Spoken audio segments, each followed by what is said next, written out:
Good evening to you, ladies and gentlemen. The meeting is being recorded. Please click OK on your end so that we could have a copy of this recording for those who are unable to join us today. Thank you for keeping time. My name is Ernest Wamboye, and I am glad to be your facilitator for today's session on how and when to talk to your children about sex. And this is brought to you courtesy of KCPF, that is the Kenya Christian Professionals Forum, also brought to you by Candid Hope, New Dawn Mentorship, and the Relationship Center. And we are going to start the word of prayer, and I'm going to go immediately into the session after we pray. Father, we are grateful for today and grateful for the availability of technology to make us gather today in this way. We commit this session into your hands, and we ask that you go ahead of us so that we may learn and that we may save the next generation from the influence of the enemy, the world, and from every fleshly tendency that comes from our sinful human hearts. I ask that you be in the midst of our meeting, for you did say where 2 or 3 are gathered in your name, you are right there with them. So we know you're here. We may not see you, but we know that your presence abides with us. Thank you for all the parents who have joined us. Thank you for those who are also gathered online via YouTube. I thank you for the opportunity to teach your people. Would you give me the wisdom? Would you give me the strength and the requisite knowledge so that your people may be edified? In the name of Jesus Christ, we pray and believe. Amen. All right. Can you hear me clearly? Am I loud enough? I can see an amen from Shivachi, and I can see a yes from Evans. So I'm going to believe that I am loud enough. I can see we are currently at 400 and rising. Once the numbers hit 500, the Zoom meeting is going to close. And that's to say that the Zoom application, the module that we have takes only up to 500 participants. However, if anyone wants to join after that, they can follow via the YouTube link. And so I'm going to ask our co-host, Steve Aomo, just to be on standby with the link so that whenever the class fills up, we'll post that link and you may send it out to anyone. So he's going to post it in the comment section. Also, I want you to know that this is an interactive session. So the comment section is open for you to share your thoughts, to share your ideas, and to give your reactions as we teach, so that you can encourage me as we go along. It's good to have an interactive audience. So allow me to just share my screen and start today's class. All right. Oops, sorry. A minute. Just sharing the wrong one. I need to just share again. Just give me a moment. All right, here we are. How to talk to your children.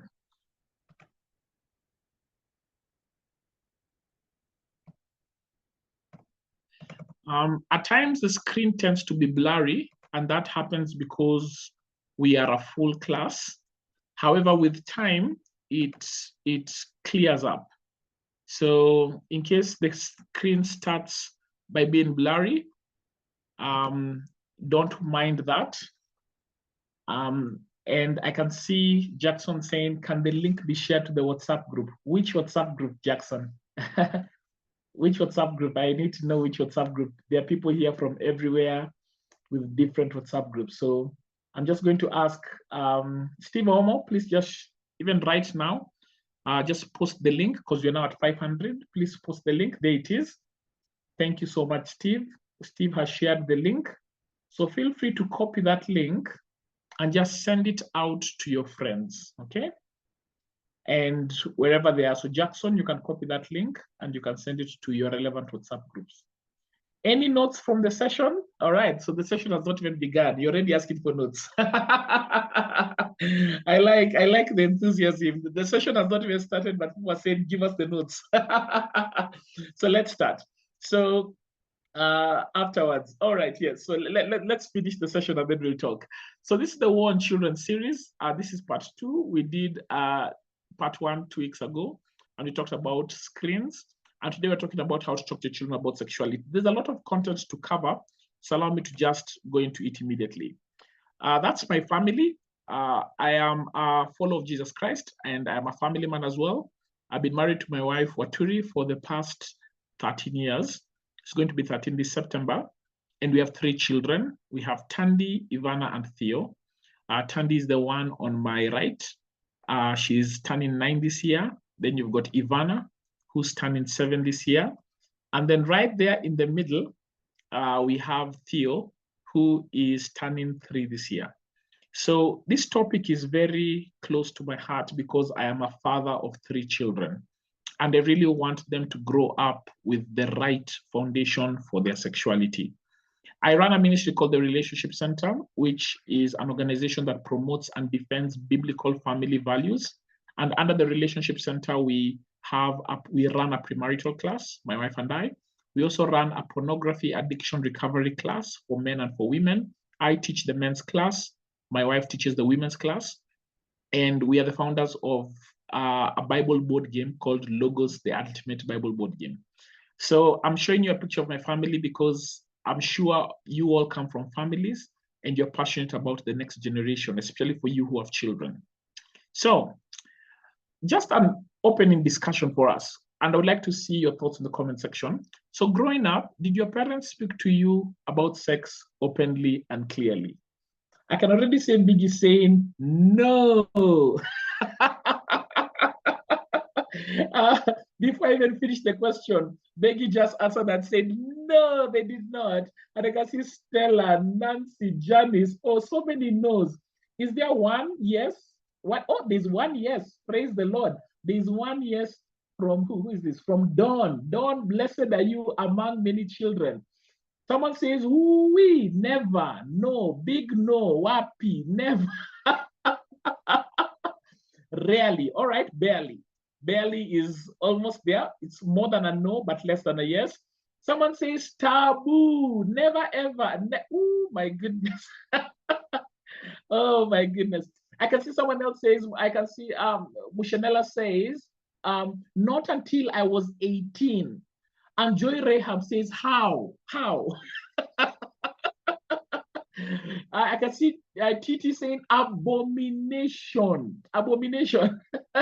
Okay, it was an abomination. How? About monthly periods. Yes, Sheila Karuga, very good. About how you people are traumatized. The topic was that if I see a man, I will be pregnant, says Nelly. So majority are saying no. I can see another yes. There's a yes from Shadrach, but then he says your story tabiambaya.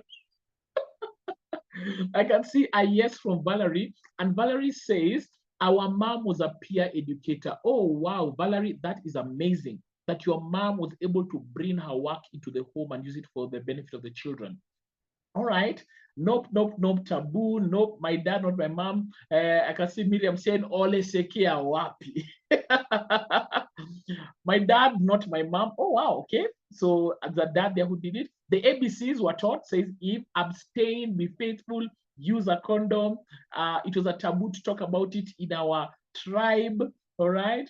Kindly name your company after the session. All right, I'll do that. It's called the Relationship Center, Never just saying, don't sleep with me, yet we used to sleep. Never just saying, don't sleep with me, yet we used to sleep with my brother. Oh my goodness. So someone says there, they were taught, don't sleep with someone, yet there was some activity going on, some incest going on in the home.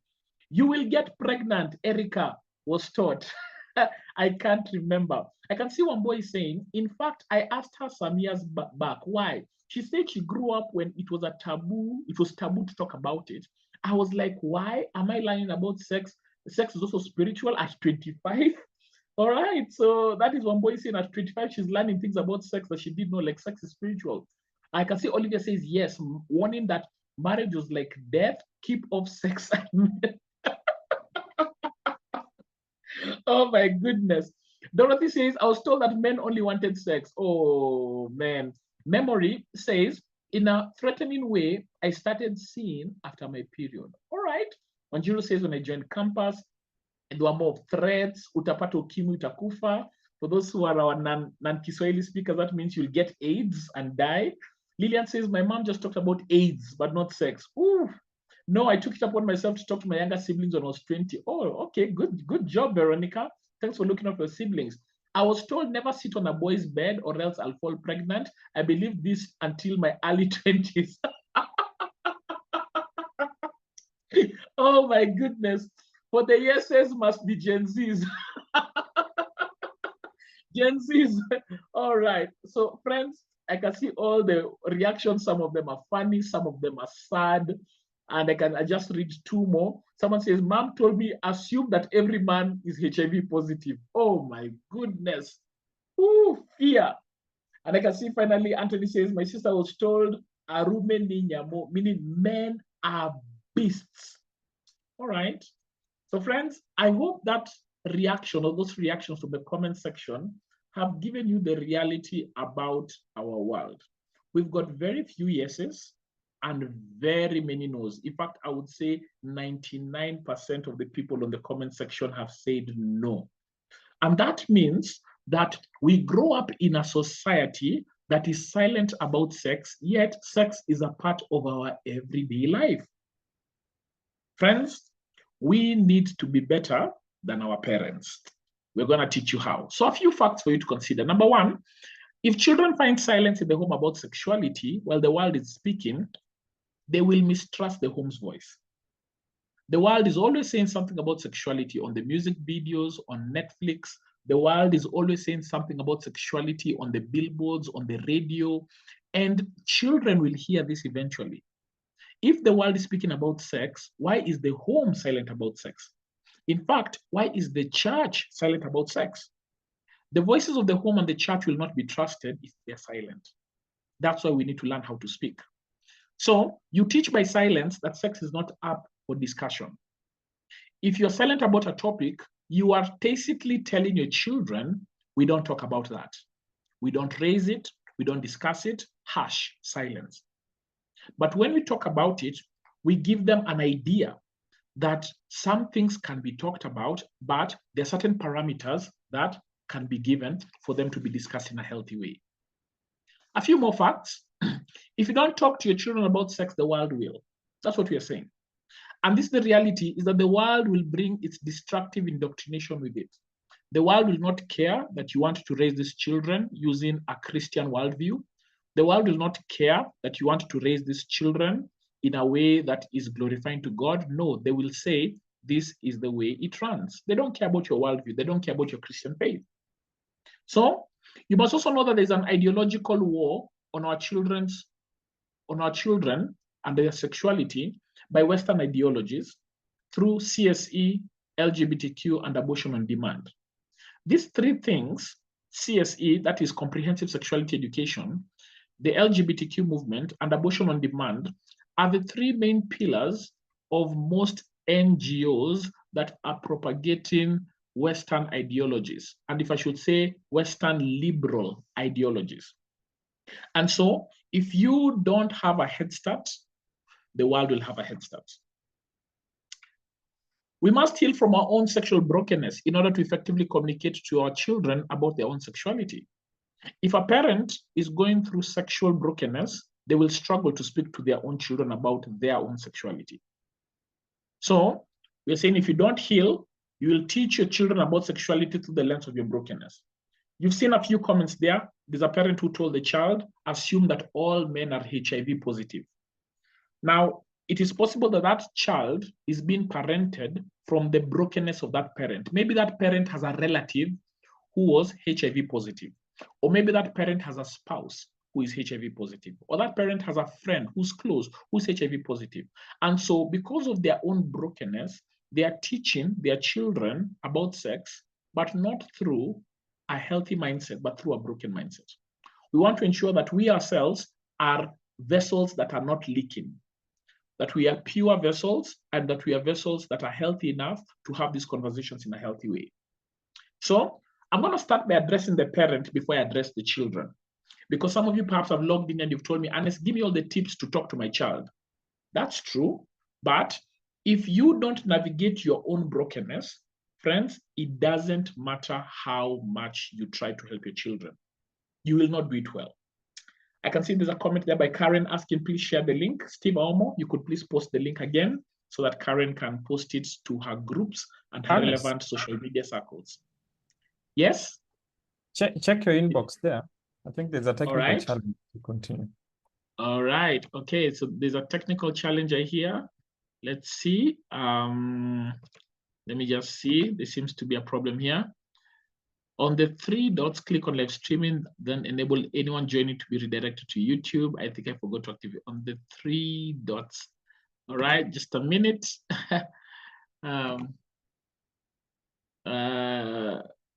So I just need to sort something out here with Steve. Steve, can I just make you an admin for some time? Yes, make me host, then I sort it out as you continue. Thank you. All right, let me just, friends, just give me a moment. Let me just, all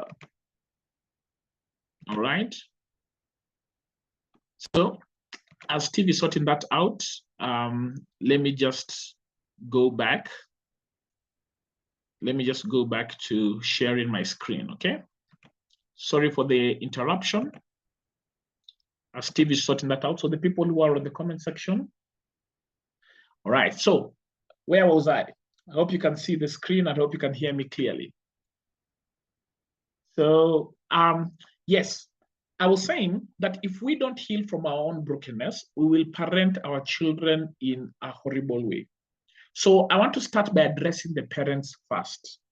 After we address the parents, then we'll address the children, okay? So negative sexual formation. I have 21 questions for you as a parent. And negative sexual formation, what is that, you may be asking? These are thoughts, beliefs, and attitudes that you have about sexuality that are not right or that are not aligned with the truth of God's word. So I want you to think about this before you even approach your child. Reflect on your own life using these 21 questions. Question number 1, did anyone sexually molest you as a child? Number 2, did you ever engage in ignorant sexual activity as a child? And I can see someone saying, yes, they were molested. I'm sorry about that. I'm really sorry about that. Number 3, did you grow up with healthy sexual organs? And by that, I mean, perhaps you grew up with a condition called intersex, and that condition called intersex robbed you a significant part of your childhood of having healthy sexual organs. And I'm assuming that perhaps there was surgical intervention. But if there was no surgical intervention early enough, you could find that that condition could have you go through some traumatic experience as a child because of not having healthy sexual organs. Number 4, did you have intersex as a condition in your childhood, which is related to number 3? Number 5, have you suffered rape or sodomy as an adult? Have you ever taken advantage of anyone sexually? I can see Zipporah saying there's a dark line on top of the title of your screen. Yeah, I know what it is, Zipporah. It is the menu button. I cannot move it at all. I can try, but it refuses to move completely. Yeah, it refuses to move completely. It's just a feature of Zoom. Let me try move it to the side. It's one of those things that cannot be undone. Okay. So that's the best it can do. I hope it works for you. All right. So let's continue. Number 7. Have you had sexual activity with a minor? And I can see Becky saying, I've never healed from the rape. I'm sorry about that. I hope that we can direct you to a few people. Some of the ministry partners here will direct you to some of them so you can get the requisite help. And I can thank you, Steve. I can see you're saying sorted. Anyone joining from now will be directed to YouTube. Very good. Very good. Thank you, Steve. Number 8, Has an adult indoctrinated you with untrue ideas about sex? Number 9, have you ever given or received sexual favors for personal profit? Number 10, do you have any children out of wedlock? Okay, do you have any children out of wedlock? So these are the first 10 questions, friends. Consider them, think about them, and I'm going to give you an opportunity even much later when you watch the recording to come back to these 21 questions and ask yourself if this is true of you as an adult. Then go to number 11. Number 11, have you ever committed an abortion or helped procure one? Have you struggled with same-sex attraction? And I can see another confession, another person who's confessing that they were raped, they were abused. I am so sorry. And that was as a child. So have you struggled with same-sex attraction? Number 13, have you been involved in same-sex activity? Have you been involved in sexual activity outside of marriage? Have you been sexually involved with a married person? Have you struggled with pornography? Have you struggled with masturbation? Have you contracted any sexually transmitted illnesses, any STI? Do you have any sexual addiction? Do you hate having sex with your spouse? Do you hate it? And finally, number 21, are you never sexually satisfied by your spouse? These questions are very personal. However, I suggest that you as a parent ought to find a place where you can speak about these things openly without fear of being judged so that you can receive the requisite help. It is important that you speak to your child about sexuality when you yourself are operating from a place of healing. And friends, we run a pornography addiction recovery class, and I can tell you there are many adults who are struggling with pornography, struggling with masturbation. There are many adults who are married, who hate having sex with their spouse, who are not sexually satisfied with their spouse. They don't know how to raise the issue. All these issues affect adults. And I can see Grace says some yes, some no. And it's true. There are some yeses for all of us here and there. My prayer is that part of your homework is that before we even start addressing your child, that you will take time, address these issues in your life, and find the necessary help so that you can move on with strength. Okay? Let's go on. So this is your parents' assignment to be a bit more specific. Do a sexual audit of your life. And in a prayer session with a believer, do the following. My hope is that you can find a believer, someone you trust, and you can answer those questions. And in a prayer session, you can do this. This is just a way to give you practical help on how to recover and get strength. Number 1, repent of past sexual sins in the prayer. Then number 2, forgive sexual offenders. For anyone who has been sexually molested, sexually harassed, please understand that part of the healing journey will require forgiving sexual offenders. It's not easy, but you need guided help. Okay? Renounce the following: money, gifts, agreements, vows, and promises made to one another, people who you had sexual contact with. Then ask the Lord to delink you from said person or said people. Okay? Then finally, accept God's forgiveness. You need to understand that God forgives you and God does not hold your sin against you. We are the ones who hold our sin against ourselves, but God's grace is sufficient so that we can be healed and so that we can move out of that brokenness. I can see a question here by Nelly. How do you know you have healed? How can you evaluate? The way you know you have healed is that number 1, you know you can see change. You can see change in your sexual behavior. If you are struggling with any addiction or any sin, you can see that there's a clear separation from you and that sin. That is one sign of healing. The other sign of healing is that the bitterness and the resentment in your heart towards offenders has left. Now, these 2 markers of healing will not happen instantly. They'll happen progressively, okay? And so you need to just watch out and ask yourself, have I attained those 2 markers? They are good markers. And also to understand that we are constantly walking in righteousness, so we never really arrive. We keep forgiving every time. We keep healing. We keep drawing our boundaries so that we live in sexual wholeness. What you can also do, if you and your spouse are here, let's say you're married, I'm going to ask you to set a date and talk with your partner about your audit. If you and your partner can have that conversation, I know there's some marriages where having that conversation is difficult, but if you can have that conversation with your partner, have a meeting, talk about that audit and clear the air, especially on things like co-parenting. And what do I want you to do? Forgive one another as Christ forgave you. One hindrance to talking to your children about sexuality is when there is uncleared air between the father and the mother. The father and the mother have not yet forgiven each other for their past. The father and the mother are still fighting concerning co-parenting. Those issues affect how you parent your children. So that is my assignment to you. And then for the men, I'm going to ask you to sign up for Powerhouse. Currently, we are in session, so the next one will start in October. And for the women, I'm going to ask you to sign up for Girl Power. So both these sessions, the next ones will start about in October. I'm going to give you a link at the end so that if anyone is interested, you can sign up for the next class. All right? So parents, work for you to do. Work for you to do. I know it is difficult, but that's the best place to start. So are we now ready to help our children? Comment section. I know this whole session on the parents needs a whole session on its own. Huh? Okay, but I'm going to ask us to just consider that as an important prerequisite, talking to your children. But for now, I want us to move on to the children. I can just see a question here saying, can one parent who's been able to do this, can one parent who's open be able to do this, especially for the opposite sex? Okay, can one parent who's open be able to do this, especially for the opposite sex? So I'll first say this: when you have this session and you want to help someone of the opposite sex, let it be your spouse.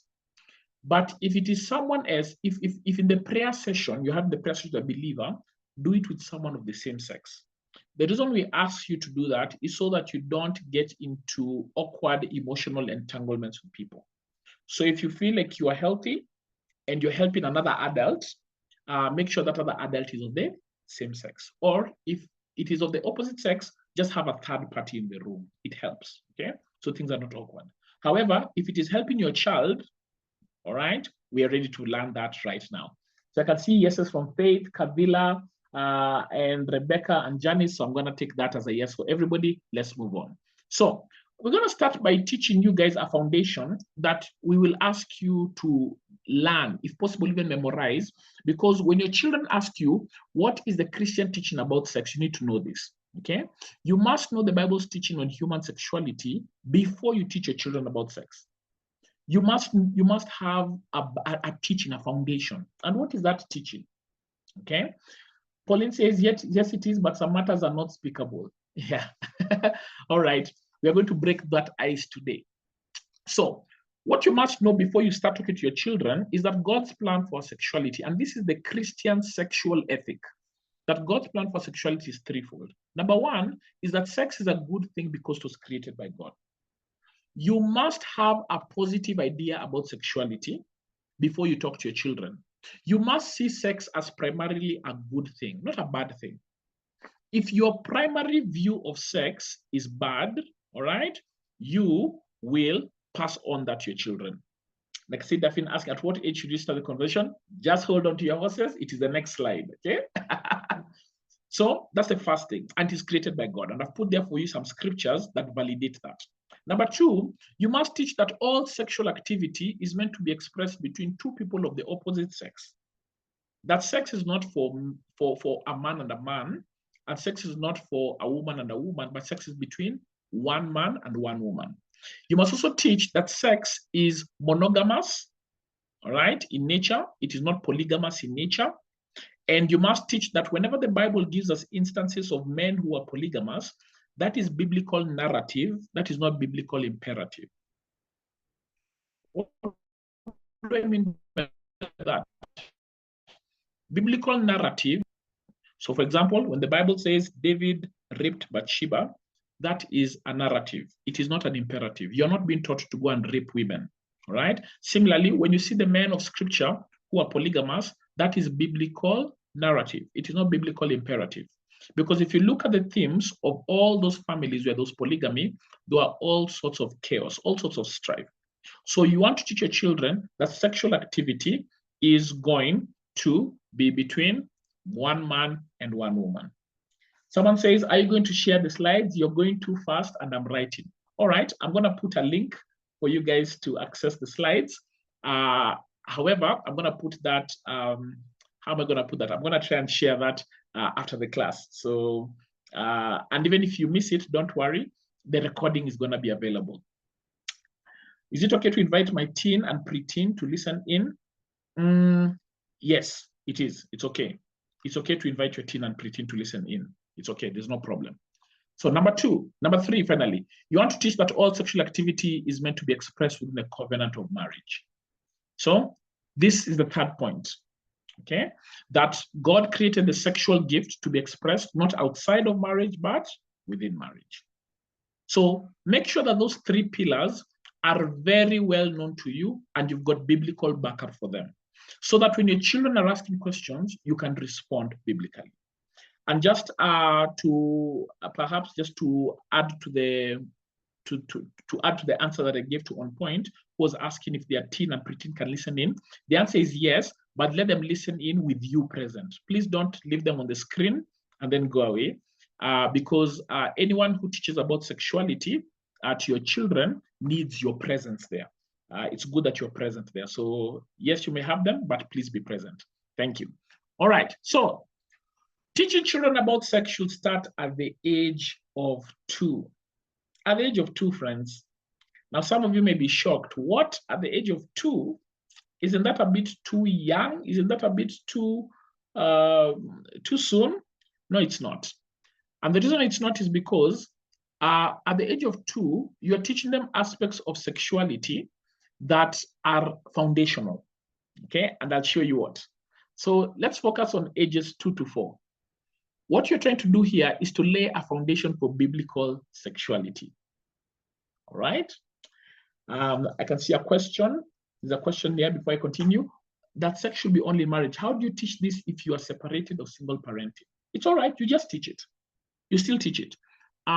For any single parents in the house, please understand that you're not disqualified to teach these things because of your circumstances.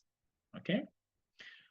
Just because you're a single parent, for one reason or another, for whatever reason, whether your partner died, or maybe the relationship did not work out, or maybe you're divorced, or maybe the situation that you're in is just complicated, you are not disqualified from teaching these things. So even as I give these truths, they are not just for those who are married. They are for every parent. So you can teach about marriage even though you're separated and you're a single parent, okay? And you can do it to the all moral authority, right? So what should you do?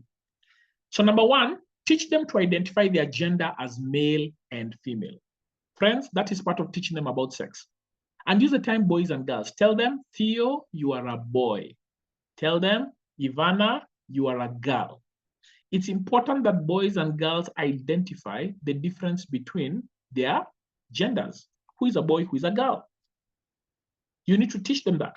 Why am I saying that? I'm saying that because the world that we live in is currently trying to groom children to believe that gender is what they call a social construct. What do I mean by that? The world is trying to teach your children that gender is not something that is natural, that is innate, that is inborn. They're trying to teach children that you can actually be anything, and that is not true. So you and I did not perhaps need this kind of teaching, but your children need this. Next, affirm their biological gender. So how do you affirm it? When you say good boy, he understands he's distinct from a good girl. When you say good girl, well done. And at times you could even ask them, you could play a game. You could tell them, all right, daddy is a what? A boy or a girl? Play with them. And they'll say, daddy is a girl. No, daddy is a boy. Boy. What about mommy? Boy. No, mommy is a girl. What about your sister Lucy? Is a girl. Correct, she's a girl. What about your brother Edward? Is a girl? No, it's a boy. And make it playful. Make it playful until they understand. And keep repeating, because repetition is key.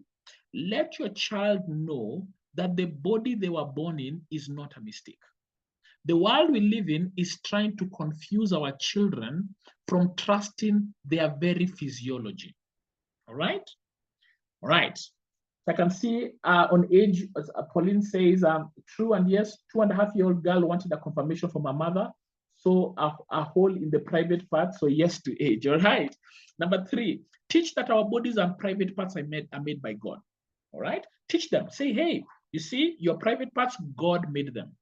Let them know that God is the creator and the author of their physical bodies. Let them know that every part of them was made by God. Let them associate their sexuality with God. From this age 2 to 4, let them know that their sexuality is not divorced from their theology.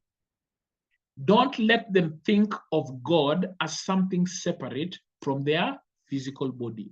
Anytime you reference their private parts, reference their physical body, always affirm that it is God who made them. Right? Teach them that our bodies and our private parts are good. Now, let me say this. Many times, boys at this age, you'll find them, for example, when you're changing their diapers, they touch their penises. And at times you get angry and you tell them, stop touching your penises, or even find girls touching their vulva area.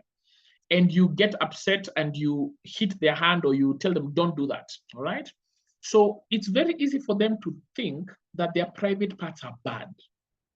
You want to teach them that their private parts are good, but they are private.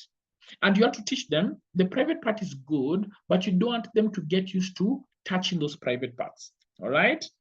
And many times children do that just out of curiosity.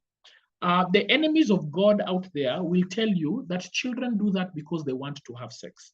And they try and even indoctrinate this idea that children are sexually active from childhood. No, it is not true.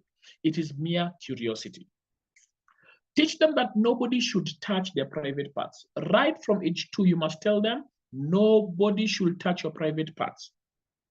You must tell them, hey, your private parts are from God, and nobody should touch them. Now, what are the private parts? We often think the private parts as only the area between their legs, but also teach them that their private parts include the places that their clothes cover.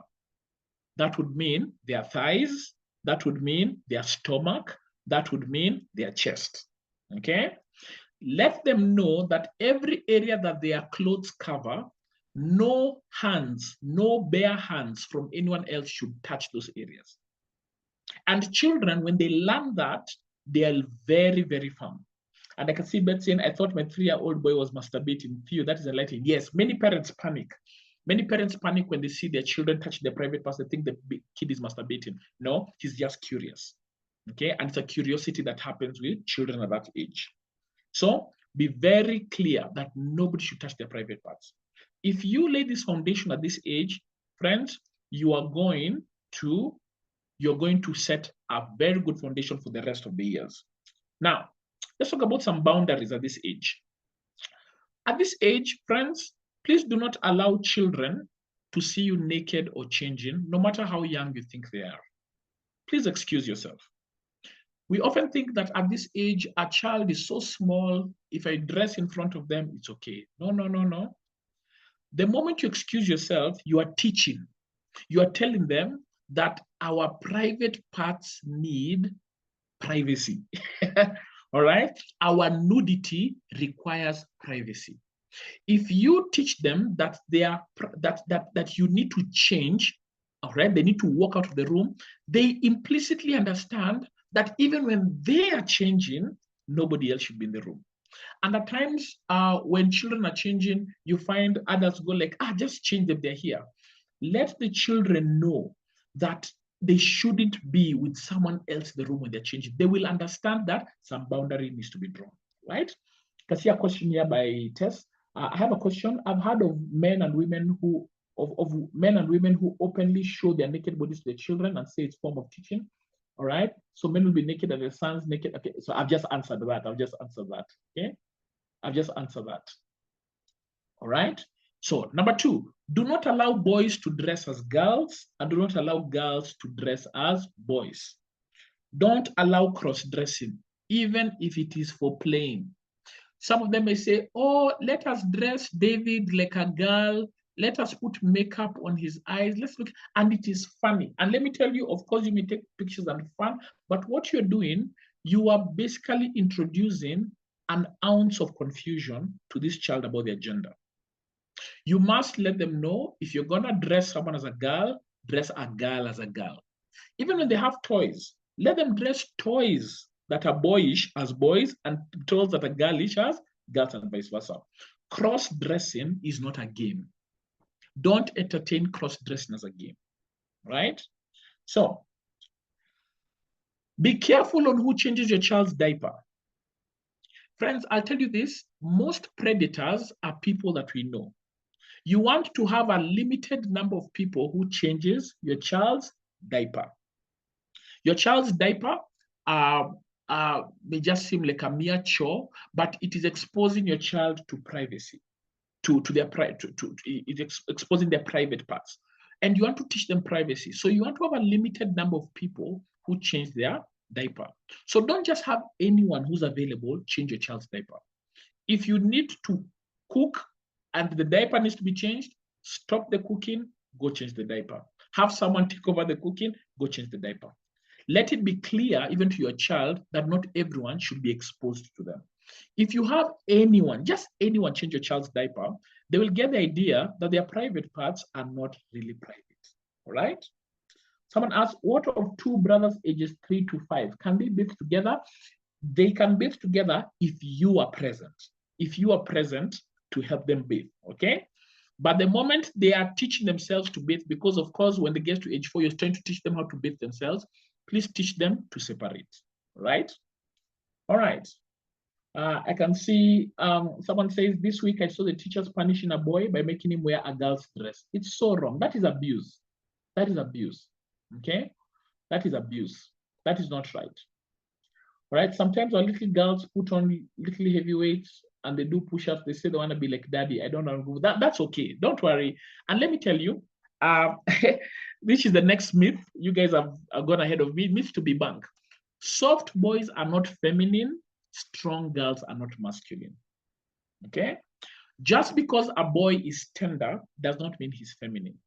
And you should not fight his softness. Some people think if a boy is soft, oh my goodness, he's maybe girlish. No, it's okay. Let him be soft. And you can affirm his masculinity in his softness. All right? What about strong girls? Strong girls may be like that Daphne said, you know, want to lift weights like daddy, want to do push-ups. It's okay. She's a strong girl. But reminder, she's still feminine. Don't panic because you see a girl who is aggressive and a boy who is soft. Don't panic. They are still boys and girls at the end of the day. Now, what about molestation? Friends, please understand that a molested child at this age needs guided questions and affirmation of protection. Children who are molested at this age most likely develop repression. Repression is when you push back that memory because it is so traumatic and you are trying to basically survive and cope. It's a coping mechanism. And you push that away, right? And children may not remember. If you suspect something has happened to your child, you need guided questions very patiently. And you need to ask them, they may not understand what molesting is. So you need to ask them, did someone touch you? Did someone see you naked? Did someone play with your private parts? You need to teach them, okay? So that you get to understand who molested them. Then you need to affirm them protection because most people who molest children threaten them. They threaten them. So you want to affirm them that dad and mom are more powerful than the abusers. And once they get that understanding that dad and mom are more powerful than the abusers, then they will speak. What about sons who are very close to their mothers? What about them, John? And say, what about daycares, etc.? All right. So again, even daycares, you need. So basically, at this age, whoever you leave your child with must be someone who's trustworthy. And if it's a daycare, if it is babysitting, you must have trustworthy people who you really trust. And most likely, if you can get, many times it is advised. to get babysitters who are ladies and daycare teachers who are ladies. Now, that is not to say that you can't have men who are trustworthy, but I'm just saying the chances of a child being abused in the care of a woman is lower, infinitely lower than the chance of a child being abused in the presence of a man, right? All right, someone says, I've always had a concern where my boys share the washroom with adults. Not sure what the setup, but don't they see the adults' private parts on the rest? They do see, but it is very clear that it is private. It is very clear. As long as the clarity is that it is private, you don't need to be afraid, okay? As long as they know here we remove our private parts, we urinate and we close, it is okay. So let's move to ages 5 to 9. Ages 5 to 9, are you ready? All right. Situation where boys pull girls' clothes in preschool, yeah, that is unacceptable. You need to call it out. You need to call it out. Don't allow children to play with each other's private parts, okay? Someone says a 25-year-old youth, due to his softness, is gay. He's told me he has femininity, that's making the choice, all right? So just because a boy is soft does not mean he cannot be taught to be masculine. So friends, just because he's soft does not mean he cannot be taught to be masculine. And we'll talk about that later. Oh, long question here. I'm a single mom. Text me so that you can add my question to your list in case I drop off at 8 p.m. My daughter has never had a relationship with her dad. I've had a consistent clue about sex.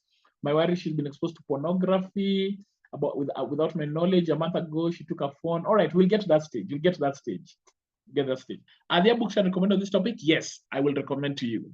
Next, ages 5 to 9. We are going to introduce sex at this stage, and we're going to introduce God's view and physical boundaries. Now, friends, at this stage, there's a lot of information I'm going to give you. So please hold on to your horses. In case I don't answer every question in the comment section, be patient. So number 1, set a special meeting to talk about sex. This meeting will be replicated as often as you seem best, okay? You need to set a special meeting. It is important that this meeting is intentional and it is not just random, so that your children can remember their first introduction to sex. Let it not be a by the way activity, let it be planned. When you do it in a planned manner, children will remember. Number 2, don't talk about sex reactively. For example, let's say you hear them say a bad word, you hear them say maybe the F word, and then you go like, oh my goodness, now you are learning bad words in school, we're going to talk about sex. You want to talk about sex proactively. So again, I insist, plan for the meeting. Plan for the meeting. And I can see Ida saying here, our kids are molested by those we trust, relatives, caregivers, teachers, all these things. And that's why between ages 2 to 4, it is paramount that you go with your children everywhere. And let me say this, even birthday parties, at that young age, even at this age, ages 5 to 9, if your children are invited for a birthday party, go for that birthday party. Don't just drop them and leave. Go for that party, all right? So that even the people that you're trusting are under supervision. So, number 3, both parents should be in the room during this meeting, all right? And I can see more comments coming in. Some of you are going ahead of me, so I'm just going to focus on the presentation. Both parents should be in the room. We're going to talk about beds. I can see Sheila talking about sharing beds. We're going to talk about that. It's coming up soon, all right? So you're planning a meeting. You are not reacting. It is a set meeting. You are calm, and you have both parents in the room. You're going to introduce sex by teaching about babies being in the womb and about how children come into the world. So friends, you need to understand that at this age, one of the most dominant questions that you'll be asked by children is, where do babies come from? You want to take advantage of that and teach them about sex and about children. So start by teaching the names of their private parts. Someone says, what of single parents? They invite a third party? No, you just do it by yourself, okay? You just do it by yourself. Even if you're single, you just do it by yourself. So I gave the condition there for both parents in the room for those who are married in case one of them wants to leave, because there are some married parents who normally believe it is the responsibility of one parent to do it. So they neglect it. So they say, Mom, you're going to talk to the children about sex, and then dad runs away. No, if you are married and both parents are in the house, both of you to be in the room. If you're a single parent, you are sufficient, okay? You are sufficient to do it. So you want to start by teaching the names of our private parts. Our private parts are called penis and vagina. Friends, penis and vagina are not derogatory words. They are not dirty words. They are biological words. Teach your children, by this time they know their gender, tell them, daddy and your brother have a penis. Mommy has a vagina. Friends, you have to overcome all conservativeness. You have to overcome all shame. You have to overcome all resistance from your culture that is preventing you from mentioning this thing. Don't call them some funny names. Don't say it is your wee-wee, it is your wawa, it is your kadudu, it is your what? No, no, no, no, no, no, no. Don't say it is your ping pong. Don't call it funny things. Just say it is your penis, it is your vagina. Let them know. All right? Higher. Next, number 6. Teach what God's will on sexual intercourse looks like. Now, you're going to be direct and clear without being explicit. And now I'm going to give you a scripted example. Okay? So let's say I'm talking with my daughters. All right? I can see people saying kasusu. Oh, man. So call it as it is. So, so I'm going to give you a script, an example, a script. So let's say I'm talking to my daughters, Tandy and Ivana, about sex, and which I've had this conversation with them again. So I'm going to lift this script from a conversation I had with them. So I'm going to say, so Tandy and Ivana, do you know what sex is? No. Okay, so girls have a vagina. Let me first go back, so because I know people are reading, let me go back first. Girls have a vagina and boys have a penis. What do girls have? A vagina. What do boys have? A penis. So do you know what sex is? No. So this is what sex is. Sex happens when a mommy and a daddy love each other. They get naked and sleep on a bed. A daddy's penis enters a mommy's vagina, and it feels good because God made it that way for mommies and daddies. Daddy's penis gives mommy's vagina a seed. That seed meets an egg inside mommy, and it turns into a baby. The baby remains inside the mommy for 9 months until it is ready to come into the world. So friends, that is the first script. Do you think you can do that? Oh, I'm looking at the comments. I guess you're saying, excuse me, I had planned for the meeting and the question on sex came suddenly. The kitchen, I burnt my eyebrows off in the oven as I stuck my head there, shook and tied my pepper and your best. All right, all right. Do you think you can do that? That sounds scary. And you will play the recording. You will not play the recording. You will do it. And friends, you're going to sit down in the meeting. It is not explicit. It only sounds explicit because we don't talk to our children. All right? Yes, if you've got people who are young children, please, you want to be the one to talk to them. Now, friends, why must you say this? All right? Oh, man, it's getting hot. I can't keep up with all the comments. Oh, my goodness. I can see a parent saying, yes, I can. Yes, good job, Amani. Good job, I can. I can see Joyce saying, yes, I have. Very good, Joyce, very good. Let me drink some water. Someone says, I love the bit where it feels good because God made it, so that was beautiful. Yes, they must know that it's from God. It's from God. Now, friends, some of you are saying, oh, I can't do that. Let me tell you, if you don't do it, someone else will. And let me tell you, if someone else does it, they will not trust your voice. You will be the untrusted voice. There's another voice they will trust. All right? All right? So I'll say, is the feels good necessary? Yes, it is necessary so that they can know what it's all about.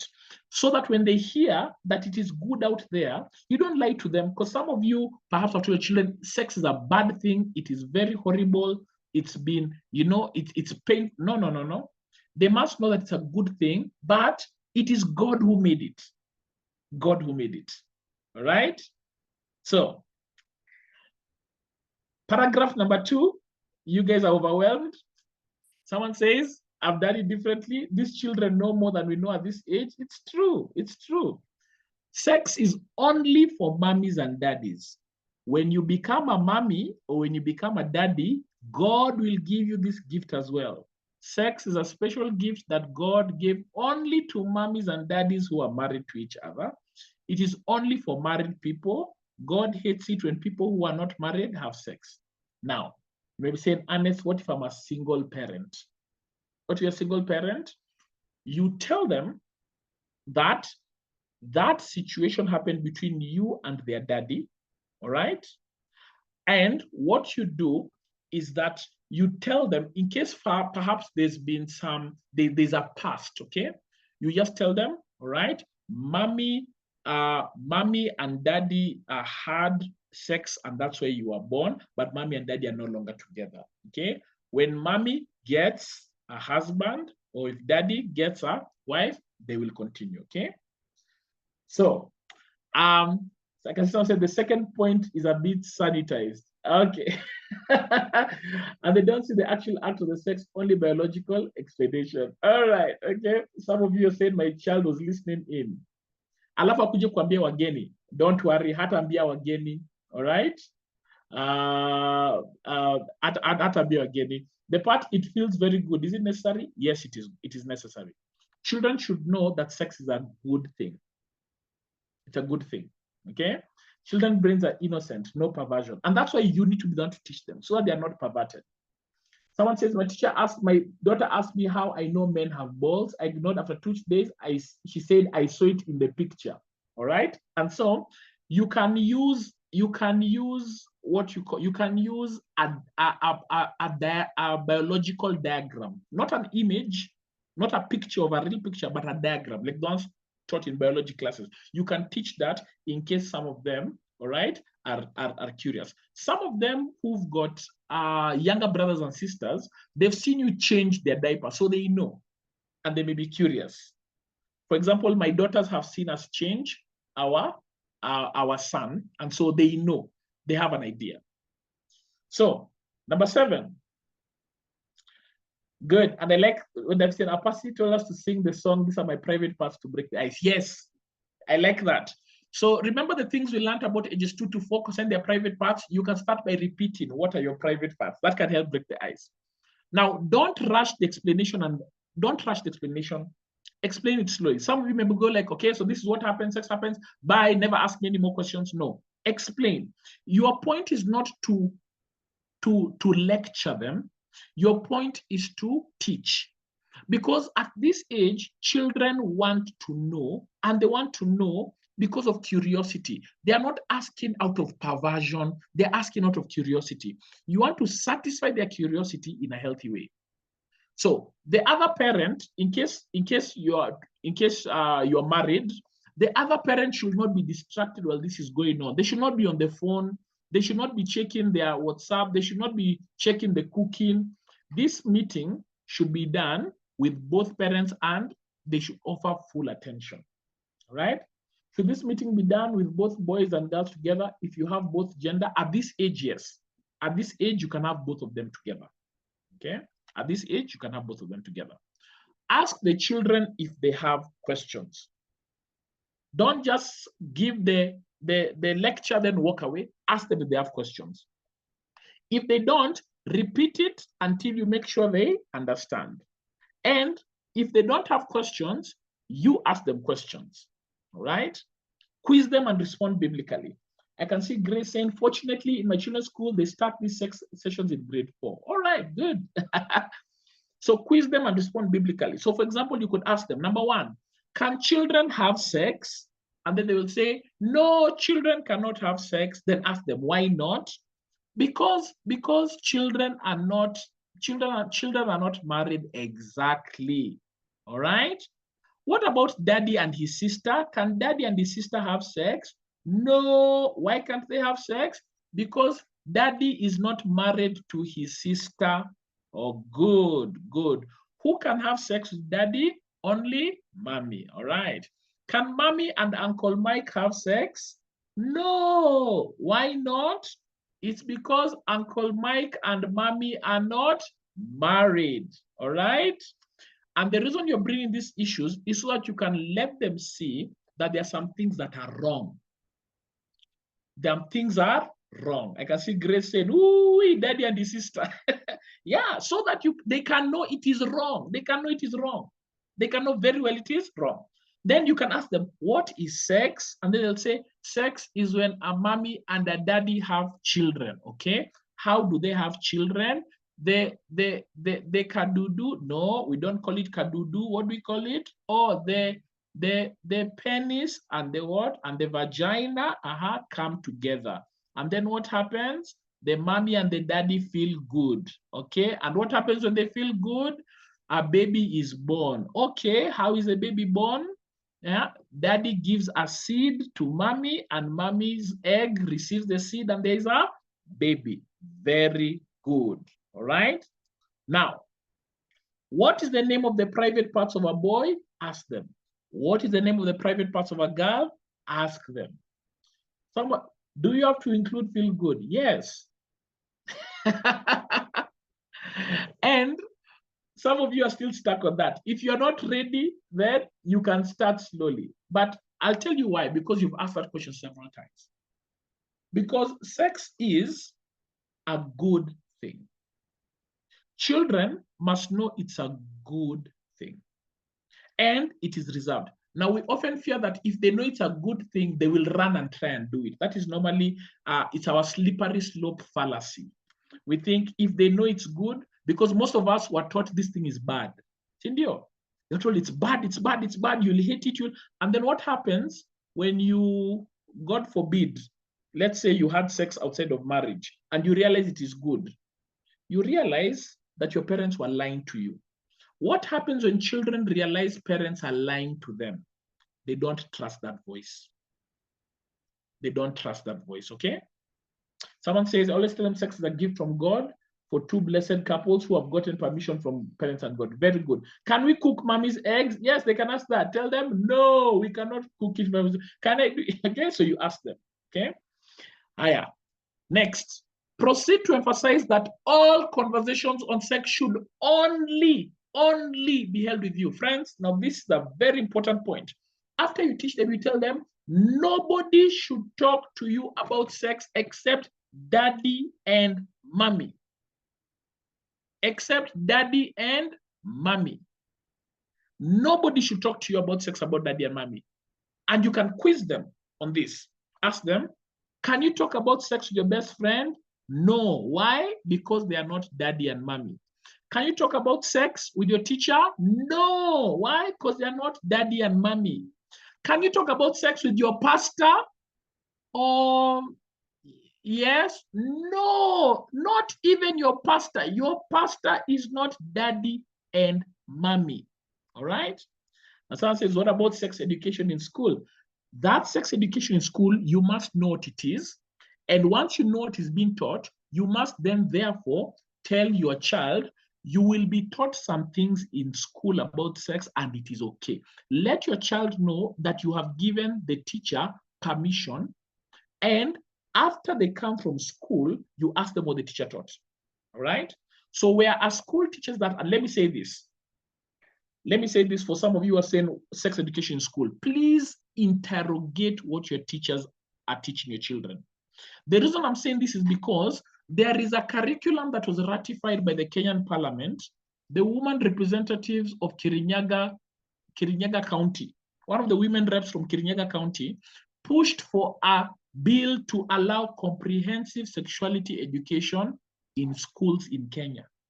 Now, some of you, you've heard about CSE and you think, oh, thank God the teachers in school are teaching about that. I wish some of you could go and find out what CSE is all about. Do you know what CSE is teaching you? CSE is teaching children in the absence of teachers and in the absence of parents that sexual pleasure is a children's right. And some of them are coming and they are saying, oh, you know, a child has a right. For children who are preteens, CSE is even giving them condoms in the slums. So I'm saying this just because the school is teaching sexuality, don't be comfortable. You must tell them that they should only have these conversations with you. If a school is teaching sexuality, insist to sit in the class so that you understand what the curriculum is all about. And not just in one class, sit in about 3-4 classes. And after you sit in about 2-3-4 classes, quiz your child on what they're taught. Because some of you may be shocked what CSE is teaching. And many of these schools, even in the villages, there's a principal in Makweni who was shocked that children are being taught how to masturbate. How to masturbate. And these are age 5 to 9 children. Why? Because there's this idea, oh, it's been sponsored by government, it's been sort of this investigate, right? So ask them, can you talk with sex about auntie? No. Do people in your school talk about sex? Ask them. Ask them. All right? Ask them. I can see Daisy says no open door policies to allow parents to be in class to listen in. This will be hard. Let me say this, friends. No open door policies. And that's exactly how CSE is thriving. They are saying that you cannot sit in and listen to what children are being taught about their sexuality. Let me tell you something. You have every right to sit in that class. There's no law that prohibits you to understand what your children are being taught.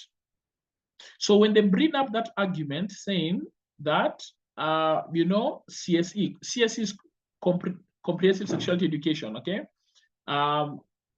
If they bring that up, please stand your ground, all right? And we'll talk about that in the coming weeks. We'll have someone from KCPF talk about, the war on children. You have every right. You have every right.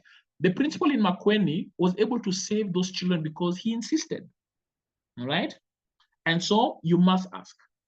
So next, does your teacher talk to you about sex? At times they do. At times they do. What do they tell you?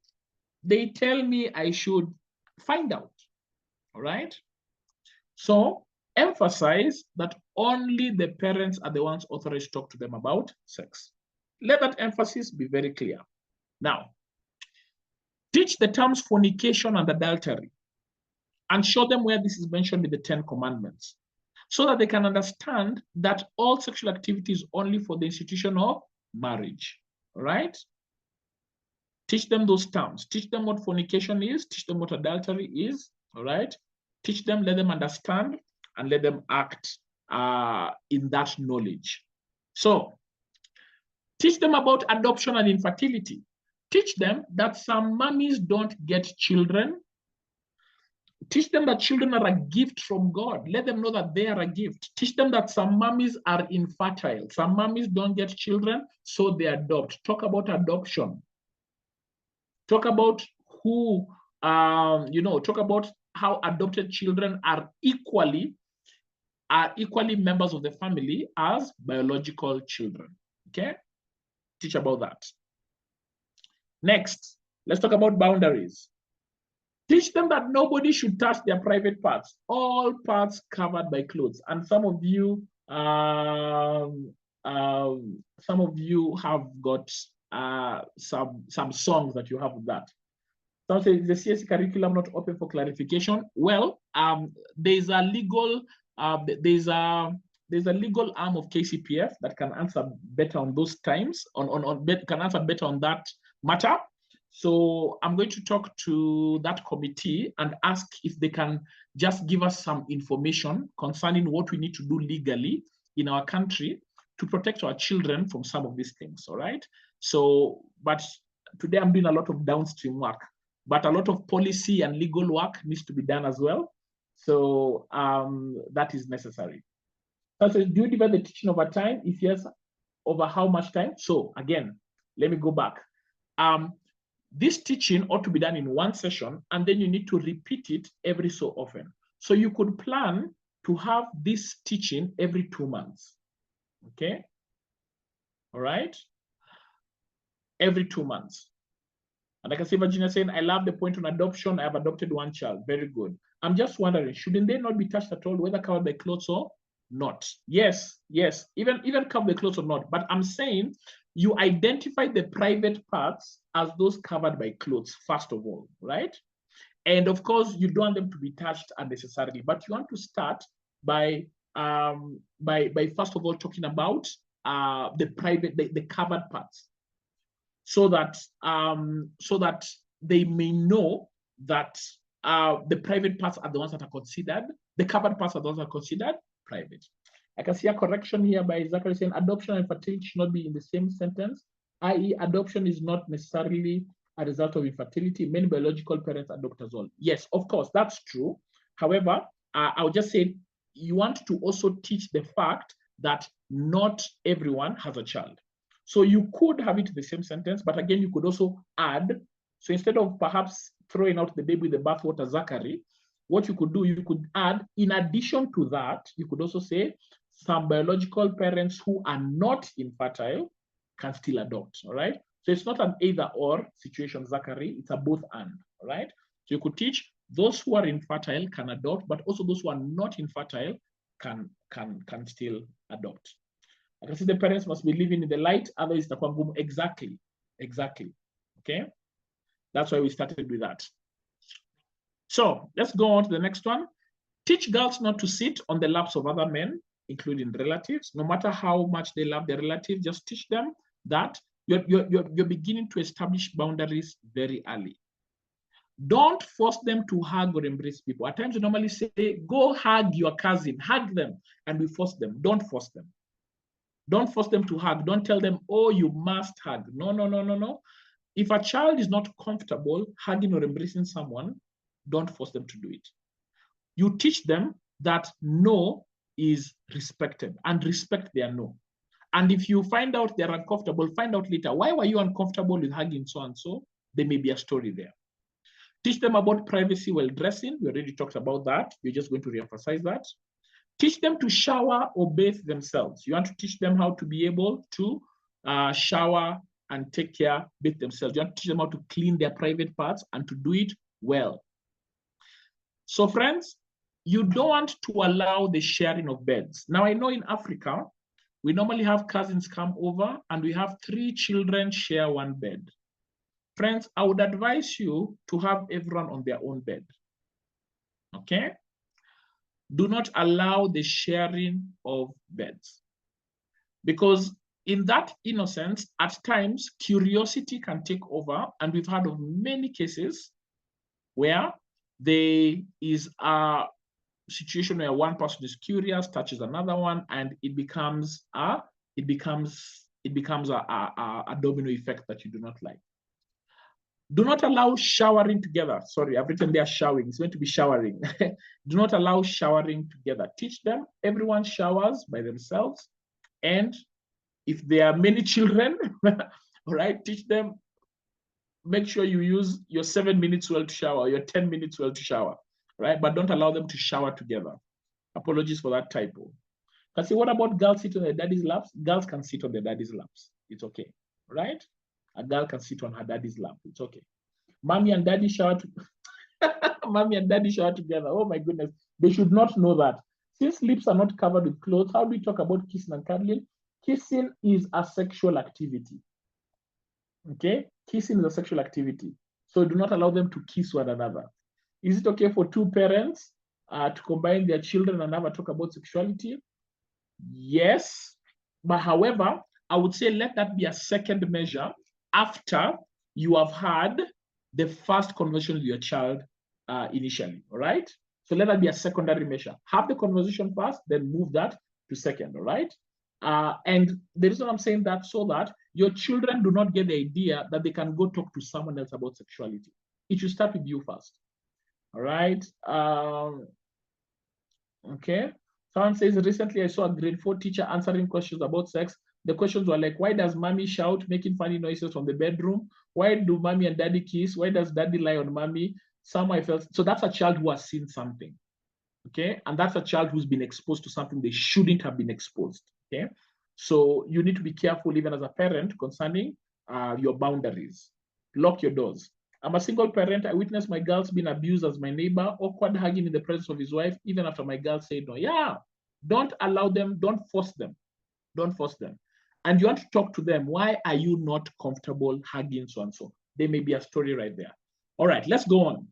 Don't dress your girls in sexy wear. Don't dress your girls in sexy wear. This whole idea of, oh, they look cute and sexy. Don't do that. Don't sexualize your girls. Let them be decent. Modesty is cool. Accompany them to public toilets. At times you go to a restaurant and you say, they are big. They can go to the toilet by themselves. Please don't assume that they're okay. When you go to a restaurant and they need to go to public toilets, go with them. Go with them. All right? Go with them. Can daddy give his girls a kiss? Yes, he can, but not on the lips. Yes, he can, but not on the lips. Have that boundary very clear. All right. Boundaries. Teach them never to have secrets with adults. And friends, right there you can see Steve Omo in the comment section has shared a document by KCD. That is their analysis of the CSE curriculum. Perhaps some of you could download it and take a look at it. What if the toilets are of the opposite sex? All right. Now, I'll say this. What if the toilets are of the opposite sex? You can take your child into that toilet, your gender toilet, and as long as you are with them. So, for example, if a child is 5 years old and they're a boy and you're a woman, right? Take them to your toilet, all right? And be with them. Don't let them walk around. Be with them. Lock the room. Let them pee. Come out with them, all right? People will understand, all right? If they're older, like 9, you want them to direct them and they're the opposite sex, tell them, go in and just give them instruction. Go in, don't talk to anyone. When you're finished, come out. I'm waiting for you out here. All right? You can give that a very clear instruction so that they can know. All right. Teach them never to share secrets with adults. Teach them to raise an alarm when their boundaries are crossed. Teach them to complain, to scream. This is the only time they're allowed to throw a tantrum. Teach them to do that in case anyone insists on crossing their boundaries. Let them know that. Teach them to speak up even when they feel shame and guilt. And that is why this meeting with them should not just happen once. Have it once. After 2 months, have it again. Some of you may prefer having it every month. After another 2 months, have it once. Or you could decide every holiday we're going to have the meeting so that they don't associate their sexuality with shame and guilt. If anything bad happens to them, they will know not to feel shame, not to feel guilty. Teach them not to be alone with adults who are not their parents. For example, going for a car ride. So let's say Uncle comes and says, let me take you girls for a ride. No. All right? Don't allow that. Teach them, if you're going to go somewhere, let mommy know. Let daddy know. Right? Teach them that nobody should talk to them about sex except you. We already emphasized that. Teach that God's will is for sexual activity to be between one man and one woman. Emphasize that teaching. And then finally, teach that God's will is that all sexual activity be reserved for the covenant of marriage, including kissing. You're doing this so that there are no bloodlines. There are no, there's no confusion. There's no confusion. Okay. They know that even that kissing should be for the decision of marriage.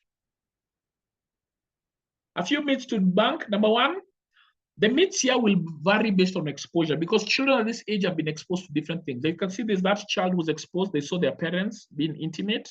Another child will be exposed to maybe the F word in school. Another will be exposed maybe to pornography. So you want to deal it with a case-by-case basis so that you respond to each myth with a Bible reference or a Bible story. The myths will come from their thoughts and attitudes and beliefs concerning what they have seen, what they've been exposed to. So you need to have an interrogative nature when talking about children concerning sexuality at this stage. For molestation, please understand that a molested child at this age can articulate themselves clearly, but because of the trauma, they need guided questions and they need affirmation of protection. So don't assume because they can articulate themselves clearly, then they're set to go. Be with them. Be with them. Okay? How can one handle a child whose boundaries were crossed by a relative? So, one, you need to determine what exactly happened. Find out what exactly happened. Secondly, you need to let your child know that you are going to do something about it. Let your child know that justice is going to be pursued, that you're going to talk to them about it. And if the child has any fear, you must let them know that the parent is stronger than the perpetrator, so they can always feel safe. And you want to determine if the child was threatened and let them discuss those threats. Now, you may be angry. Don't lash out your anger at the child. Don't be angry at the child. You may find that your anger may cause you to speak to your child in a harsh way. It's not your child's fault. All right? And that's why we say, never blame a child if they forgot the boundaries and they got molested by someone. It is never a child's fault. Never. So you want to also ensure that you follow through and confront that adult. That is an offense. That is a criminal offense. And you want to follow it through. Okay?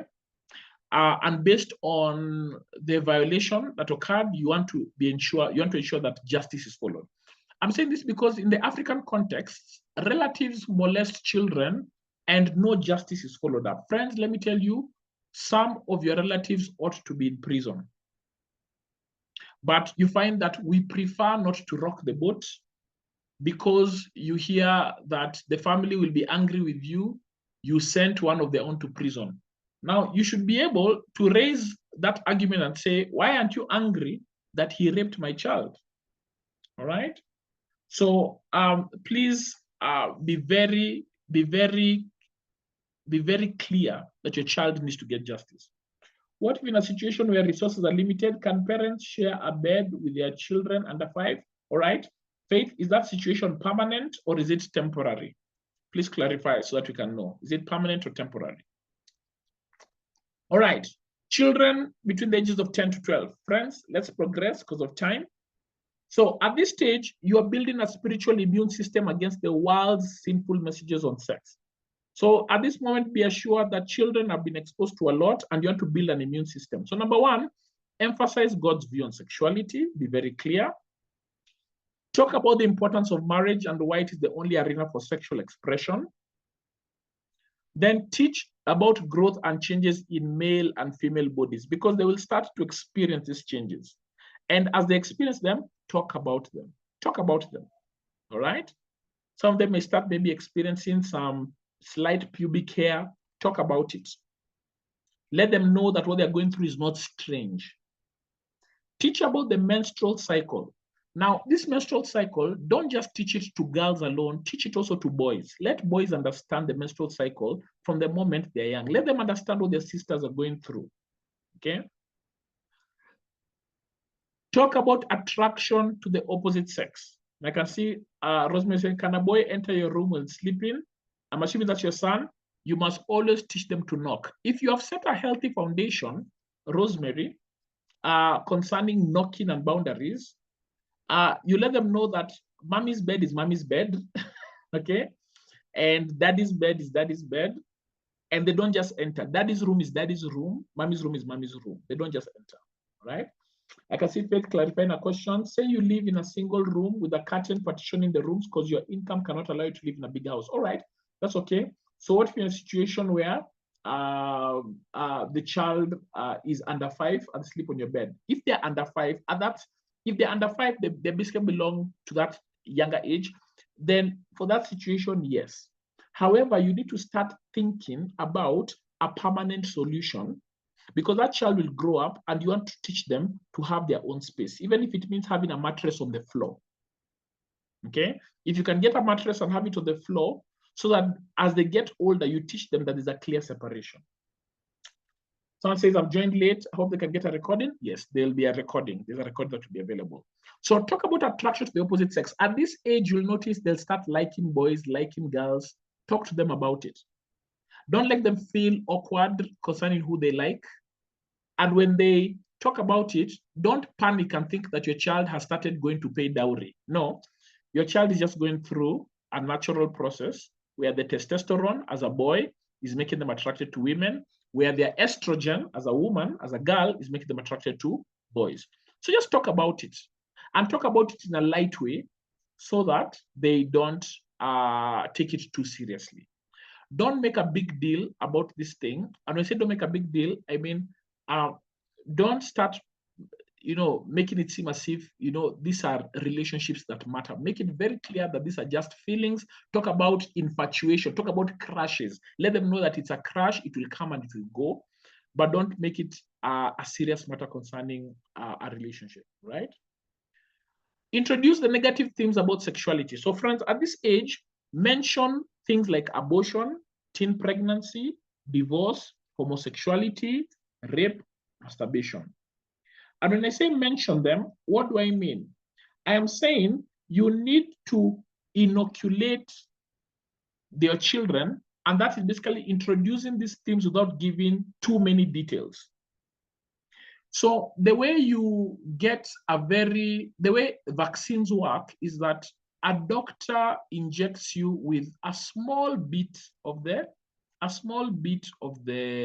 disease, and the disease in its weakened state, what does it do? It helps your body develop an immune system against it, and your body develops a strong immune system. So when you interact with the actual disease, your body can fight it. That's exactly what you're doing. So you want to introduce these negative themes, but not in too much detail. So you want to tell them things like, all right, do you know that there are some people who, kill children in the womb? And some of them may be shocked to hear that. Yeah, tell them there are some people who kill children in the womb, and it's called abortion. Do you know that a teenager can get pregnant if they have sex? Do you know that some mommies and daddies don't end up together? And let's say you're a divorced parent or you're a single parent, you could tell them, for example, in my case, I'm not together with your daddy, I'm not together with your mommy. Do you know there's some men who sleep with men? Do you know there's some women who sleep with women? Do you know there's some people who are forced to have sex and they don't want it and it is very painful? Do you know there's some people who try and have sex with themselves? It's called masturbation. What are you doing? You are introducing the negative themes and you are arousing their curiosity. And you want to answer their questions. But what you want them to do is that when they hear about these things out there, they know that they had them from you first of all. Okay? Now, if you don't talk about these things will come upon them. They may be watching a Netflix series and they will see two men kissing. What happens if they see two men kissing and you're there and you have the remote? You get upset, you go tell them, stop watching these things, switch off the TV. No, this happened to my daughter and I were watching a TV series, a construction video, and not a construction video, rather a show where they reconstruct houses, they remodel houses. And two men appeared and they kissed. And at that moment, we had to tell our children, okay, do you know there are men who do this? It's called homosexuality. And now you show them how it is wrong. Tell them, is that right in God's eyes? No. All right. Do you think it is right for a child in the womb to be killed? No. All right. Do you think it is right for someone to get pregnant when they're a teenager? Let them know these themes so that when they hear them in school, when they hear them from wherever, they already know it's wrong. But if they hear these things for the first time in school or with other people, they will not even get a foundation of what is right and wrong. And the world may give them a wrong expectation. So first messages are trusted. Who has a head start on your child? All right? You teach by silence that a matter is not up for discussion. When you are silent about these things, you're basically saying, we don't talk about homosexuality. We don't talk about it. Okay. Someone says, I have a 5-year-old son. I give him a one kiss on his lips. Is it wrong? Just don't do it. Grace, I would advise not to do it, especially as he's getting into the 5 to 9 bracket. All right. I advise that you don't do it. All right. Someone says, can we get a recording? Yes, you'll get it. Brian says, I know that show. Oh, Pastor Brian, it's a horrible show. Kasi Lynn saying, I was watching a cooking show with my daughter. The chef, a man, was talking about his husband, and my daughter was very shocked and confused. And that teach what homosexuality is. Okay. Someone says, what do we call the private parts in Swahili or Sheng? Aha. Now, wanafunzi wa Swahili tunawahitaji. Okay. My Swahili is not up to par. We need some Swahili teachers here. Anyone kutoka Pwani? Sehemu nyeti. Aha, good. There we go. I suspected sehemu nyeti, but I was not too sure. All right. Good. Wonderful. Wonderful. Ask them to share what happens in school. Ask them. And friends, let me say this. Children will not share what happens in school if you don't have a relationship with them. If you don't have a relationship with them, they will manage you, they'll keep quiet, you will not know what's happening. I'm saying this because we've got a friend of ours who the children were exposed to pornography by an older girl. An older girl showed them pornography on the phone, and they never taught they never told the parents. The parents found out through someone else, all right? And you want to be the one who your children can come to. So a relationship is very key, all right? I can see Shad saying, I don't think so. Shemunyet is beating around the bush. Shad, maybe help us out. We don't know the name, okay? So the person is asking the name for penis or vagina in Kiswahili, all right? So we need to do some research there. I think we're ill-equipped as a nation. We mostly default to English, but okay, someone says penis is mbo or mboro, all right? I need to confirm. Let me not teach uume, all right, and the vagina. All right, yeah, I can see. Penis is uume, and the vagina is called kuma. All right. Now, some of these words are used in a derogatory way, so also context is king. You want to. I can see uke. I think that's more appropriate. Says Martin. Uke. Okay, uume and uke. Very good. I think Martin, that seems to be more appropriate. Someone says that kipochi. I think kipochi, all right. I'm not going to talk about that. But some of those, you want to be careful not to use derogatory language. I think like the K word there, kuma, is an insult. Kuma is not, that is not clean language. That is derogatory, okay? So uume and uke. Thank you for that. Thank you for teaching us. Thank you for teaching us. I think we are edifying. I'm glad that there are teachers on the comment section as well. All right. Finally, teach them that the Christian message on sexuality is unpopular. Friends, please let them know that the Christian message is not popular. Some of your children at this age will think that the Christian values are loved by everyone. Everyone wants to practice them. No. Let them know what the Bible teaches is not popular. People don't like it. Let them know that they are enemies to the world. It is important that your children know from a very early age that whatever they are, whatever they know, whatever they are taught, does not make them popular. That helps them. So boundaries. Re-emphasize all the boundary guidelines of ages 5 to 9. Draw boundaries with house helps and workers at home. Now, why is that important? Most abuse with house helps and workers happens at this age. All right? And most exposure to pornography by external parties happens at this age. The average boy in an urban area is exposed to pornography at the age of 10, and it's mainly by a third party. So you have to tell them, don't go and watch the screens of other people. Don't go to the house help's phone. Don't go to the Shamba boy's phone. It is out of bounds. It is out of bounds. Okay? Don't go to the house help's room and hang out there with her. What are you hanging out with her? No. That is her private room. Be wary about sleepovers and parties. Now, sleepovers and parties can be very dangerous breeding grounds if there is no oversight. Who is hosting this sleepover? Who is hosting this party? What is going on? Hang out. If you're going for that party, hang out. Just drop your children at the party and just tell them you're hanging out. Carry your laptop and just sit there in the corner. Listen to what is going on. So some parents develop a very strict rule. They just say no sleepovers at all, and that's okay. Right? Teach them about movie ratings. Children at this age will love movies. Teach them to respect movie ratings. If a movie is not in your category, don't watch it. Teach them that. Teach them that. Teach them to walk out of explicit entertainment. Teach them, if you're watching a movie and you see two women kissing, walk out. Teach them to do that. Even if you have your friends, even if you're at your friend's house and they're watching, stand up and walk out. And when you walk out, come and tell me. Please be very clear to teach them that, so that they are not conflicted between pleasing their friends or pleasing you. They know in advance they ought to please you. They do the right thing. What if you suspect that your spouse's phone has porn? How do you want the children? Oh my goodness. So last time we talked about phones. Children at this age should have no access to phones. None at all. None at all. All right? Even if the phone has no porn, the children should have no access to phones at this stage. Get all the details about camps and activities that happen outside school. So maybe you're saying our church is having a camp. Find out, where is the camp? What is happening? Who are the teachers?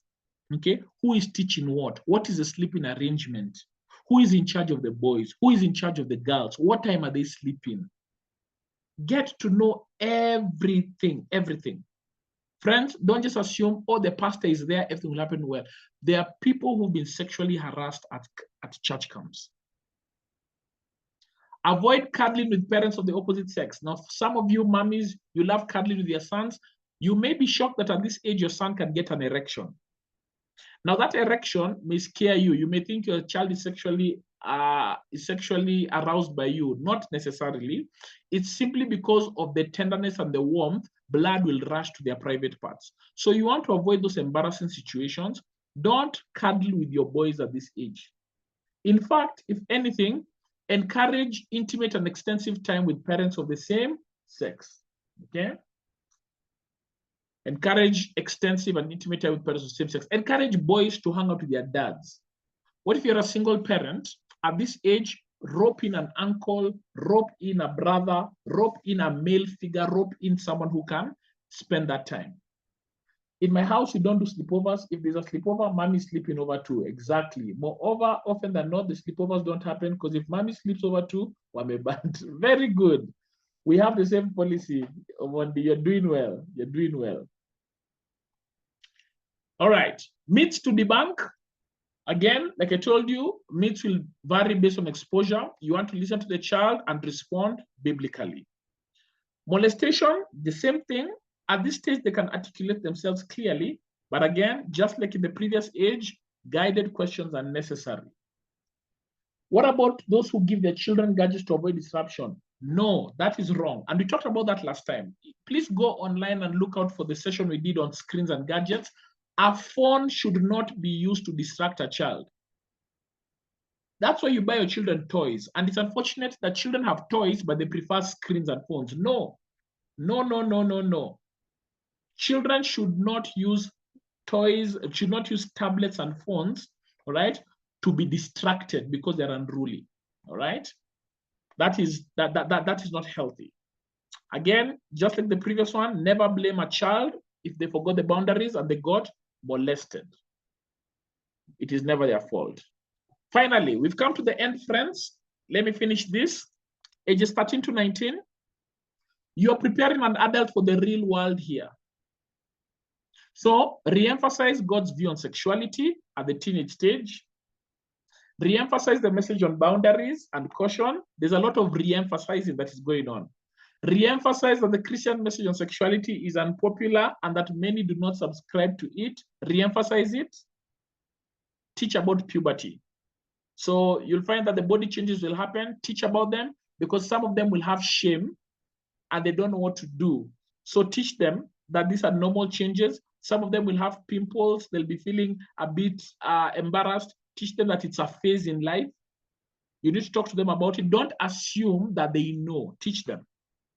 Talk about thriving in one's singlehood and waiting until marriage. Friends, it is at this stage that you begin to talk to them about relationships. And what do you start talking? Talk to them about singlehood. Tell them why singlehood is such a wonderful thing. Praise singlehood. Talk about the benefits of singlehood. Talk about the benefits of discovering yourself. Talk about waiting for sex until marriage. It is important that they hear a positive message of singlehood from the parents.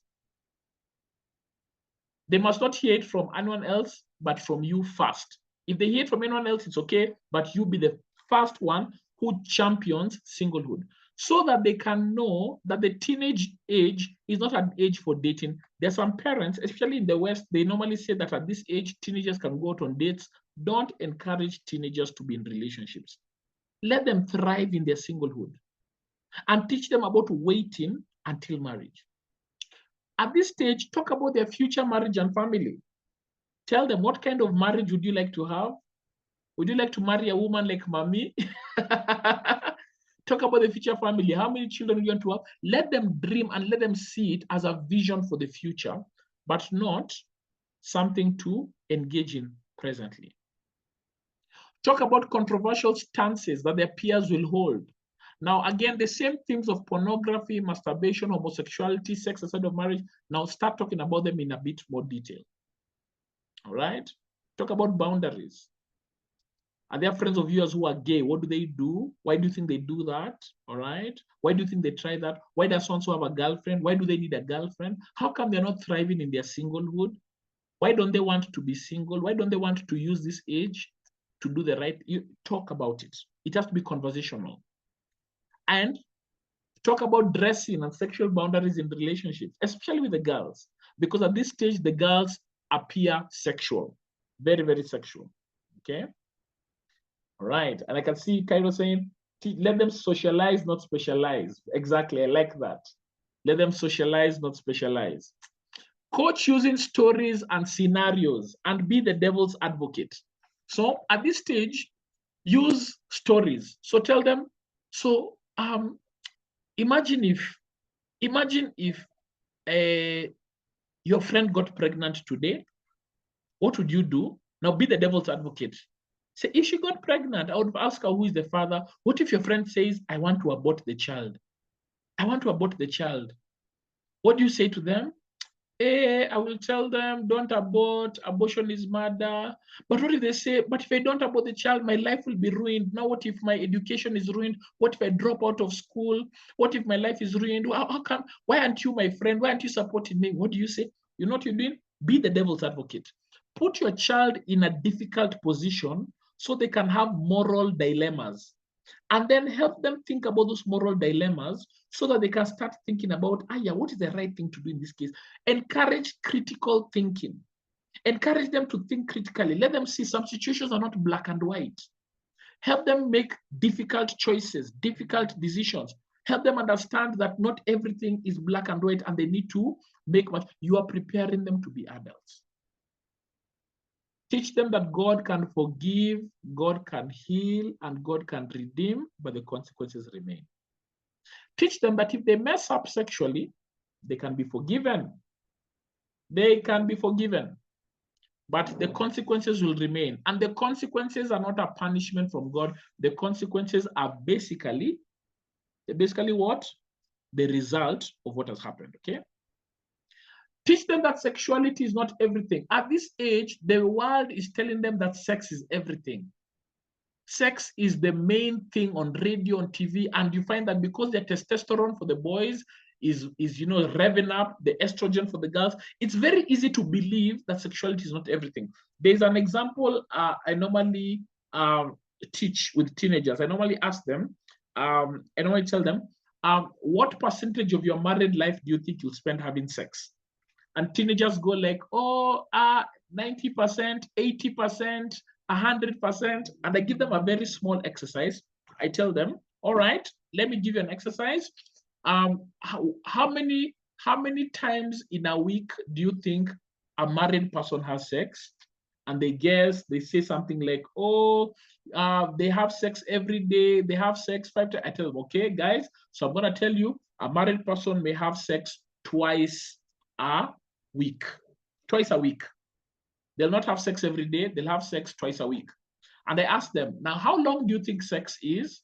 They go like, sex is 1 hour. It's 4 hours long, 6 hours. It's 30 minutes. Tell them, okay, guys. So the average sexual encounter will just last 10 minutes, okay?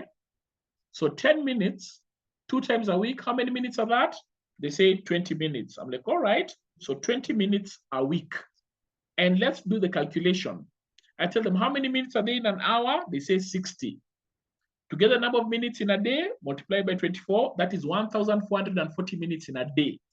All right, to get the number of minutes in a week, I multiply by 7. So what is the result? 10,080 minutes in a week. And then I ask them, how many minutes are spent having sex? Only 20. Aha. So let's do the percentage. 20 divided by 10,080 times 100%, and the result is 0.198%. And I tell them, friends, you are going to spend 0.198% of your life having sex. What are you going to do with the other 99% of your life? And I tell them, sex is not everything. Bring it clearly, and you feel free to borrow that example so that your teenagers can understand this pressure they're receiving is a false pressure. It is a pressure of the enemy. So finally, teach them about contraceptives and birth control. Now, the next 3 slides are going to show you the contraceptives and birth control, but I'm not going to go through them. I'm just going to flash the presentations, but these are things you can easily Google. And basically, there are 3 types of birth controls and contraceptives: hormonal, barrier, and intervention. Now, why are you teaching them these 3 things? So that they can go and experiment? No. So that they can have the knowledge, right? So they can have the knowledge. And I'm not going to go through them, but those are basically the 3 types. All right, I've just passed them briefly. I think when I share the notes, you can read on them. But you basically talk about their hormonal barrier intervention. And the reason you want to know that is so that your children can understand that world, and you can tell them why we don't advocate for that. You may say, we believe we wait for sex until marriage. All right? So you need to give them that information and let them know some people do this so that they're not blank. When these issues are raised by their friends who are saying, oh, for us, we'll okay, you may let them know, all right, yes, your friends have said they will use a condom, but teach them sex is more than just a physical act. Sex affects your soul. So there's no condom for your soul. All right? So finally, myths to debunk. The same thing, it depends on exposure. And this time, you're not just responding with scripture. I want you to notice that this time you're also responding with apologetics and scientific truth. That's what you're doing. So at teenage level, you don't just give them scripture, give them also scientific truth that aligns with scripture. And there are books you can read out there. Molestation, again, a molested teenager may go quiet if they disobey the parent. If they disobey the parent, if you tell them not to go to a party and they went to a party, then they got raped, they'll be afraid to say that they were raped or they were sodomized. So do not be afraid to blatantly ask them if they were molested, if they were raped, if they were sodomized. Don't be afraid, even if they disobeyed you. And if you find out they disobeyed you, please attend to their molestation before you attend to the fact that they disobeyed you. You'll deal with that later. All right? They say when a man is drowning, that is not the time to teach them to swim. Never blame a child if they forgot the boundaries and they got molested by anyone. Never blame the child. It's never a child's fault. So friends, in short, we are saying the summary of this presentation. So we are saying, Ernest, it's about time you finish. You've taken too long. Let me summarize. In summary, 15 principles. Christian sex education is about the shaping of moral character. And this is different from comprehensive sexuality education, which teaches that sexual pleasure is the right of a child. Sexual pleasure is not the right of a child. We are teaching sex education to shape the moral character of children. Parents are the principal sex educators. Close, positive, and balanced child-parent relationships are crucial for successful and open discussions. Fast messages are potent. Seize teachable moments and become askable parents. And let me just speak a bit on that. When you see a situation happen, that is a teachable moment, right? When you see something on TV, that is a teachable moment. And when I say become an askable parent, be the kind of parent who can actually be asked questions and you can answer. You don't need to run away. Repetition is critical. Keep teaching. Don't think that having one session with your child will be okay. please ensure that you repeat these teachings, okay? And I can see all the comments concerning the parental controls. We talked about that last week, the other week. All those parental controls on devices, we talked about all those things. And that's why I've not raised them today, about devices, screens. And so please pardon me for not teaching that today, because we covered that the other time. Accurate and direct messages, no euphemisms. Remember, no kadudos. We are being direct. Teach them that they can only talk about sex with you. Teach that the Christian message on sexuality is unpopular. Positive messages are powerful. And I'll give you an example of a positive message. When someone gets married, that is a positive message. Use that as well. Don't just use negative messages to teach. Stories are powerful teaching tools, like Jesus, especially at the teenage level, be the devil's advocate. You can and you must inoculate your children against destructive beliefs, all right? You can and you must regulate internet-enabled devices. And if you missed that session, please go on YouTube, you'll find it. Sexuality is not everything, and God can forgive, heal, and redeem, but the consequences remain. And that is the end. That is the end. Thankfully, tomorrow is a public holiday.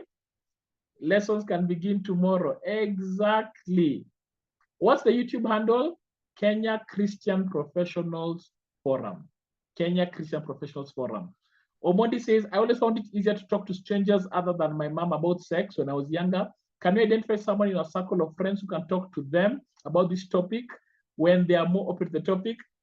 No. No. Guys, fight the awkwardness. Fight the awkwardness and be the one to talk to them. And it will be awkward, but be the one, all right? Be the one. And as a secondary step, you could invite someone as a secondary step, all right? Our 10-year-old boy won't talk about this conversation, even puberty talk. He even cries and says he'll never be ready for the talk. How can I help him out? Then there's something that has happened to him, or there's something that he has experienced. Because a 10-year-old boy should not feel like that at that age unless he's been exposed to something. That's why he doesn't want to talk about it. And so you want to change the conversation. Change the conversation and ask, why are you afraid? Why don't you want to talk about it? All right? Why would others be more open to others or not you? Thank you, Daphne. All right? Very timely. How can I get the lesson on devices, parental control? Go on YouTube and look for Kenya Christian Professionals Forum. What happens when I miss to teach my children at age 5 to 9 years sexuality, and now they're at 13 to 19? Pick up at 13 to 19, all right? But pick up the main teaching, the biblical teaching on sexuality, the 3 principles that we shared. Start with that, and then just keep to ages 13 to 19. A lot of catch-up may need to happen. And what I will advise you, you can use a book in case you're feeling, I missed ages 5 to 9 and now they're 13. Here are some resources that you can use, all right? So if you look at the screen, there are some resources you can use for those teenagers. So we've got basics. Basics helps them have conversations about singlehood and relationships. You can start it early, though that one would be better for those in their above 19, all right? But you could read with them basics, okay? Then if they're 13 to 19, you could start with this book, The Passionate Pursuit of Purity. That is a good book to read with them. It will help you catch up. If you want to talk about homosexuality, there's a book we have called Unmasking LGBTQ. So you can look for that. And then we've got a smaller one called Holy Joe, going for 200 shillings. And then we've got a board game going for 4,500 shillings in case you want to get to develop relationships with children, all right? So there's that.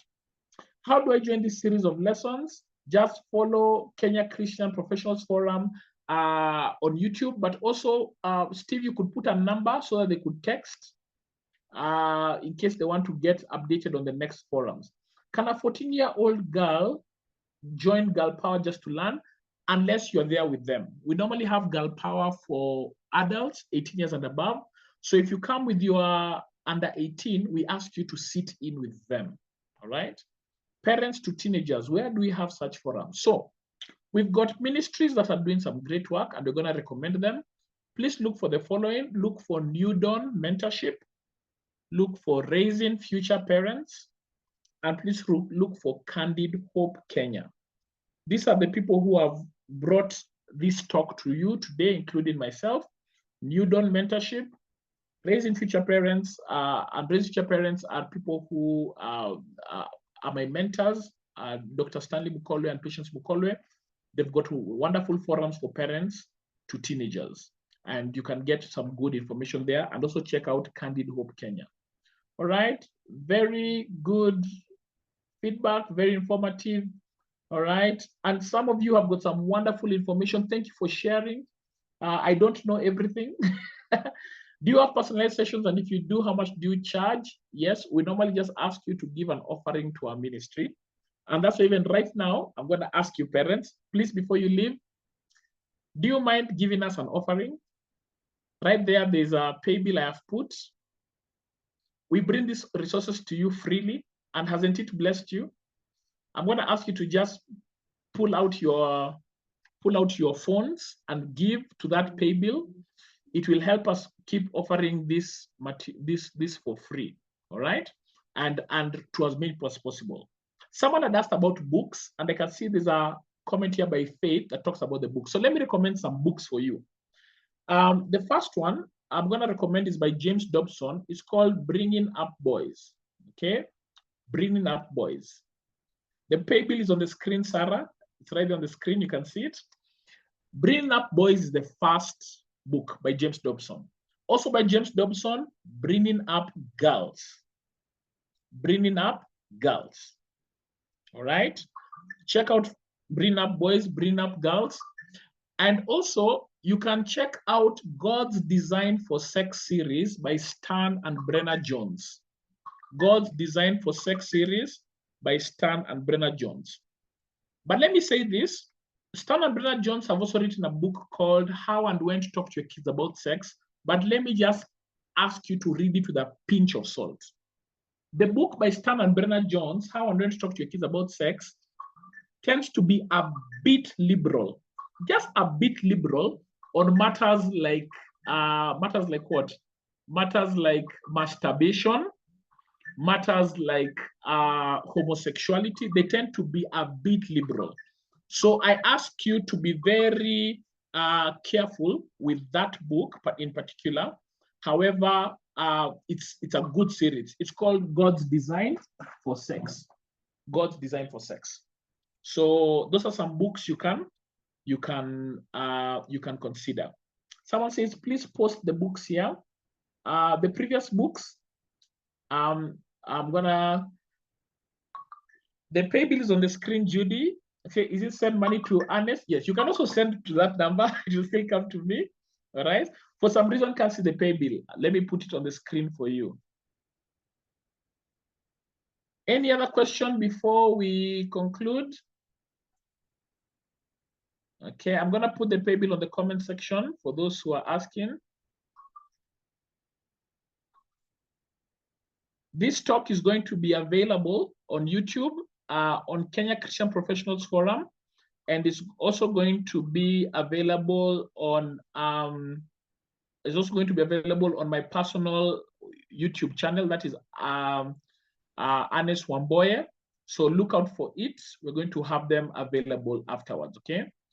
So I'm just going to put this. If there's no other question, we're going to pray and close. So for those who are asking about the pay bill, there it is on the screen. I have put it. For the list of books, Kim, which books? The ones I mentioned or the previous ones? Yeah, and it's also be available on Candid Hope YouTube channel.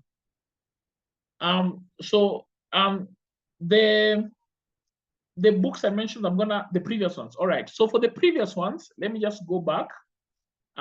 You can get them at TOL libraries. There it is on the screen. I've just gone back. You can go to TOL libraries and you can get those books. And TOL libraries, their number is down there. All right. That number down there is sufficient for you to contact them and they can get you these resources. All right. So, friends, thank you for those who have given an offering. We receive it with thanksgiving. It really does go a long way in helping us keep offering this work. Someone says James Dobson and who? So the other one was James Dobson was bringing up boys, bringing up girls. Then the other one was Stan and Brenna Jones. Stan, S-T-A-N.